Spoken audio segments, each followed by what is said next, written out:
Order up! To a brand new episode of the Order Podcast. Of course, I'm Taryn Williams. Thank you so much for checking out this new episode. So for this episode of the podcast, I wanted to talk about something that I haven't really delved into too much, and that is kind of my cooking style, if you will. It's very interesting because I haven't really talked about it. To be completely honest with you, I don't really have a cooking style. But this is kind of like as a backstory. I remember, I think right before I graduated college, or right after I graduated college, somewhere in there. So it was somewhere in 2013 or like early 2014. I remember talking with Chef Carrie Neff, is the chef that my mom worked with when she was with Compass Groove. They were really close. They were actually really close and worked together a lot. I actually have 2 of his cookbooks that he actually signed for me. And I remember talking to him one night, and because he was supposed to like maybe possibly have like a job opportunity for me when I finished college, that didn't pan out. But I just remember the conversation. We're talking about like, oh, like what is your cooking style? And I just remember at the time it was very shocking because, or it's very like, it's very surreal because honestly, I never thought about a cooking style. Personally, I've always loved like Italian food. Like Italian food is always something I've always admired and really loved, and maybe thought I could put my focus there. Of course, I have soul food background, Southern soul food background because my grandparents, came from Arkansas, stuff like that. So I have a lot of soul food experience, or not necessarily experience, but just a lot of soul food influence in my life. But there's that. But then you start learning, like, a lot of things come from European cooking. There's things that come from, of course, Italian cooking, and you have like, Mexican style. Like there's like a lot of stuff in America comes from different places. And I never really had a focus. And I remember, oh yeah, maybe I'll focus on Italian. That never happened. I also wanted to go to culinary school after I finished my 4 years at the University of Missouri, MIZ, ZOU. That was kind of a plan, but that didn't work out. Because culinary school is really expensive. So you have that happening, and so I just kind of was like, okay, like I've always been kind of clay, if you will, not really, molded any type of way. I've always been clay. And I remember after I decided, you know what, culinary school is really expensive. Maybe I'll just work my way through it. I'll just work at a couple of restaurants, learn some stuff, and I'll develop something through there. And if you know my background, of course, I worked at Freshie, I worked at Shea Shack, I worked at Bittersweet, and then Zombie Taco was my last place of employment. And then, of course, I was a banquet server in college. I also worked at the library in college, but has nothing to do with my culinary background or hospitality as a whole. I worked at a few places, nothing very technical, nothing really honing like skills. But of course, I watched the Food Network all the time. I watched Chopped. Like I've watched stuff and I've tried recipes. I try to apply what I see into into my cooking. And I always just still wonder, like, do I actually have a style? And to be completely honest with you, no, I don't. But I always say I'm more of a graffiti artist than a chef. And the way I say that is the way I approach food. It's more, all right, I have this idea. I don't got everything for this, but I'm going to take what I got and turn it into what I need. Very much how like graffiti is kind of it's a very loose term. Anything could be graffiti. Like, and they can use whatever object. They can use stencils. They can use chalk. They can use paint. They can use spray cans, brushes, easels, poster boards, stickers, billboards. Like anything could be a canvas for graffiti. And any type of material can be used to make graffiti. And it's very urban. It's very unique. Like it's not. Sometimes it might not seem like it's uniformed, but to the artist, everything has a place and everything is in a certain way. And that's what makes graffiti so unique. So I've always kind of felt like I worked more in that realm. Like I've always loved abstract. Like abstract's always something I've always loved.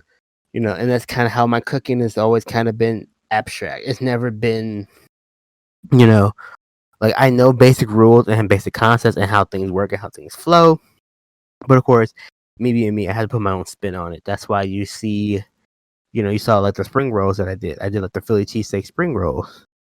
And I still had the spring roll wrappers. You know what?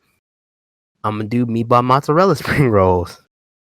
I still got wrappers. Well, you know what? We had some, we had some leftover like meat with gravy and rice. I'm gonna do, gravy meat and rice spring rolls, my grandpa spring rolls, which was in honor of my grandpa.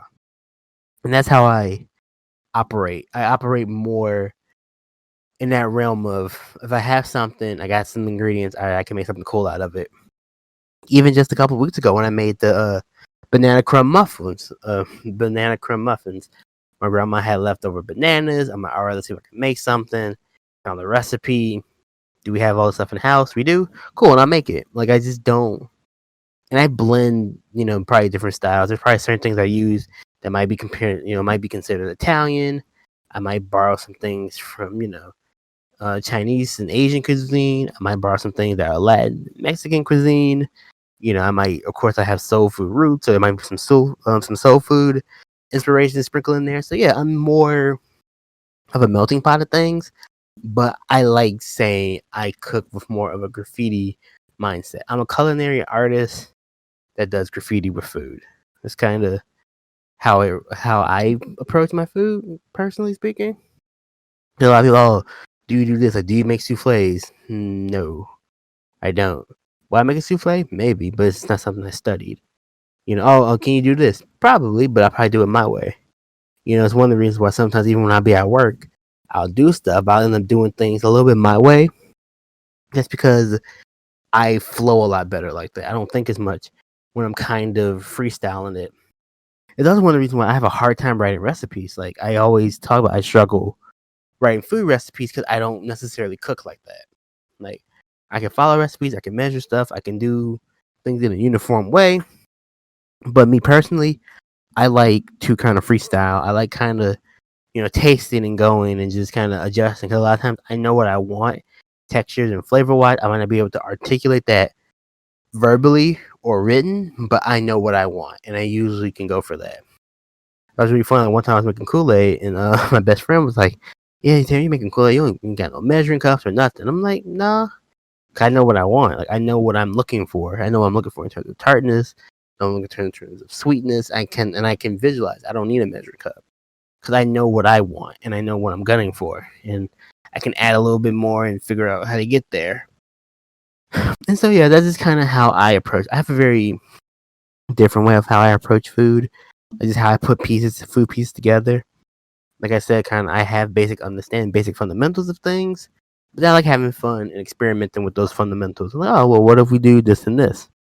What if we do this and this? What if we take this out and add, what if, what if the spring rolls?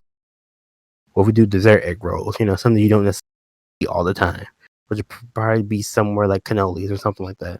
That's always kind of how my brain works. Or if I see things, I'm like, oh, how did they do that? And I try to reverse engineer it, and I'm like, okay, maybe able to pull that off. I'm always experimenting. For another reason, like, I'm kind of like, me and my mom are kind of like, we have mad scientist moments where we're always trying stuff. I'm probably a little bit more mad than her. There's like a dash more, but I enjoy that part about cooking. So a little mad scientist, a little graffiti artist. That's kind of how I operate in the kitchen. But thank you so much for checking out this brand new episode of the Aura Podcast. A little bit shorter episodes. Kind of wanted to talk about that because I haven't really thought about my style and how I kind of see food and how I approach food in the kitchen. But check out all the episodes of the podcast. All the previous episodes are greatly appreciated. Just like in my last episode, I kind of talked about my break from YouTube, but I'll still be doing the podcast, so you get some podcast videos up on YouTube as well. Check out the website, www.SlicingDicingGaming.com, for all things digital chef. It's been a lot of fun. So check out the website. I greatly appreciate it. Check out everything related to the Digital Chef brand, the blogs, gaming goodness, and the pantry. Of course, there's merchandise on the website. Of course, there's links to everything, the Twitch channel, and of course, there's also links to the podcast as well. Always and forever, slicing, dicing, gaming. Not just a motto, it's a lifestyle. I'll see you in the next video. Or podcast. Sorry. I'm so used to saying video. I'll see you in the next podcast. Later.